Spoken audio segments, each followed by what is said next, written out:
Bookfighters, during this project there will be a time and there will be a book which will unite us all in our love for it. There will be no disagreement, it will just be 4 glorious weeks of basking in its brilliance. Unfortunately that time is not now, and that book is not The Fault in Our Stars. And I hate to say it, but it's true. The Fault in Our Stars, I think, was one of the biggest disappointments I've had in a long time.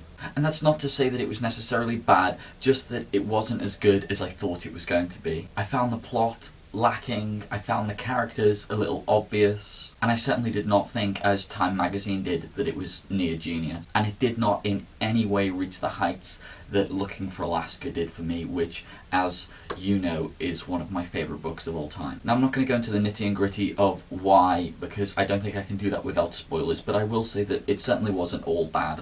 And there was even a part where I did cry, but that wasn't because of the characters or necessarily the plot, but just because the book made me think about some things that were sad, as a book about kids with cancer might. Now this certainly isn't nothing, but it's certainly not everything either. And I'm much more touched and impressed when a book makes me cry because I care about the characters and I really care about what's happening to them, rather than just bring up some ideas which promote sadness within me. And I did think there were parts that were really sweet and quite touching and well written. I thought Augustus and Hazel writing the advertisement was fantastic. In fact, it was my favourite part. But I thought the character of Peter Van Houten was an absolute mess. And I'll just finish by saying that whilst I was reading it, the whole time I was thinking, my God, what I really want to be reading is an Imperial Affliction.